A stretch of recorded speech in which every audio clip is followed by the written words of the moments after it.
আমাৰ বহু পৰিয়ালত এতিয়াও স্বামী স্ত্ৰীয়ে পুত্ৰ সন্তান জন্ম হোৱাটোহে আশা কৰে। সহজ কথাত ক'বলৈ গ'লে তেওঁলোকক বিক্ৰী কৰা হয়। যদি বন্ধুসকল চাকৰিজীৱী মহিলাগৰাকী ধুনীয়া হয় তেন্তে এই সমস্যা আৰু বাঢ়ি যায়। আচলতে চাকৰি কৰা মহিলাসকলে ঘৰ বা কাৰ্যালয়ত দুই ঠাইতে গেবাৰী খাটিব লগা হয়। নমস্কাৰ বন্ধুসকল, আকৌ এটা নতুন ভিডিঅ'লৈ মই প্ৰশান্ত, আৰু মই ভিডিঅ'টো প্ৰস্তুত কৰিছোঁ আধুনিক ভাৰতৰ নাৰী বুলি নাম দি লৈছোঁ মই ভিডিঅ'টোৰ নাম।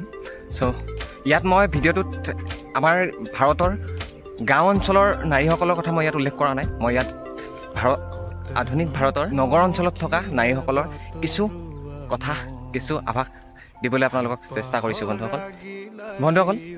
ভাৰত নগৰ মহানগৰসমূহত বাস কৰা মহিলাসকলৰ কিছুমান বিশেষ বৈশিষ্ট্য পৰিলক্ষিত হয়।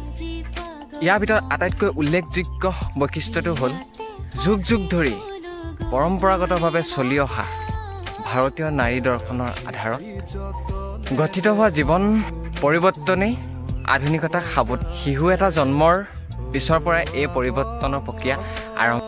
বন্ধুসকল, আমাৰ বহু পৰিয়ালত এতিয়াও স্বামী স্ত্ৰীয়ে পুত্ৰ সন্তান জন্ম হোৱাটোহে আশা কৰে। এটা পৰিয়ালত যদি বন্ধুসকল ল'ৰা ছোৱালী একেলগে থাকে তেন্তে মাক দেউতাকৰ পৰা ল'ৰাই বেছি মৰম আদৰ সাদৰ পায়।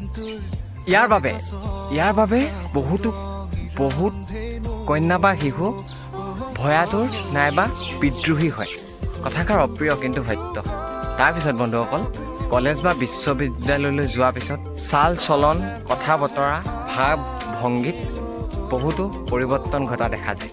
কিন্তু বন্ধুসকল মানসিকভাৱে তেওঁলোক বহুতো দুৰ্বল হৈ থাকে। বিয়াৰ সময়ত তেওঁলোকৰ পচন্দ বা অপচন্দক গুৰুত্ব দিয়া নহয়, আৰু পৰিয়ালে ঠিক কৰা দৰাৰ লগত তেওঁলোকৰ বিয়া ঠিক কৰা হয়। সহজ কথাত ক'বলৈ গ'লে তেওঁলোকক বিক্ৰী কৰা হয়। ইয়াৰ বিপৰীতে এনে ছোৱালীৰ সংখ্যাও কম নহয় যে বন্ধুসকল, যিয়ে নিজৰ জীৱিকা নিজেই বাছি লয় আৰু নিজৰ পৰিয়াল বা নিজৰ সম্প্ৰদায়ৰ সিদ্ধান্তৰ বিৰুদ্ধে নিজেই গৈ নিজৰ সংগী বাছি ল'ব।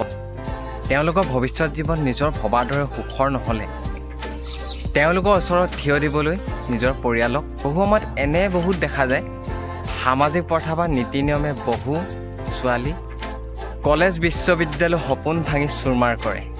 বন্ধুসকল, এই সকলো ধুমুহা অতিক্ৰম কৰিব পৰা নাৰীগৰাকীয়ে আচল অৰ্থত আধুনিক নাৰী। আচলতে চাকৰি কৰা মহিলাসকলে ঘৰ বা কাৰ্যালয়ত দুই ঠাইতে গেবাৰী খাটিব লগা হয়। ৰাতিপুৱা খুৱাই বুৱাই ল'ৰা ছোৱালীক স্কুললৈ পঠায়, গিৰিয়েকক অফিচলৈ যাবৰ বাবে সাজু কৰি নিজেও কাৰ্যালয়লৈ যায়, আৰু কাৰ্যালয়ৰ পৰা অহাৰ পিছত ল'ৰা ছোৱালীৰ জঞ্জাল চম্ভালাৰ পুনৰ পাকঘৰত সোমোৱাৰ সময় হয়। গতিকে তেওঁলোক স্বাভাৱিকতে ক্লান্ত হৈ পৰে। বন্ধুসকল,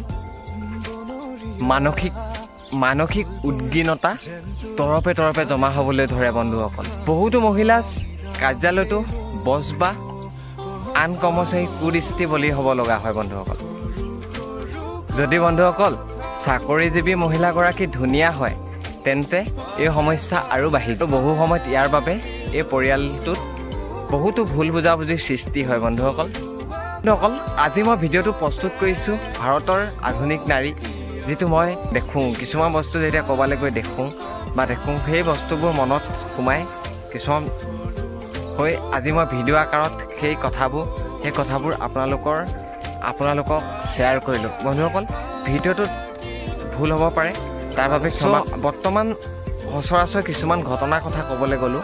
বন্ধুসকল, আজিৰ দিনত এগৰাকী নাৰীৰ মৰ্যাদা কি তাকে বুজাব গ'লোঁ। কেনেকুৱা হৈছে কি হৈছে আপোনালোকে বিচাৰ কৰক। হয় বন্ধুসকল, ধন্যবাদ।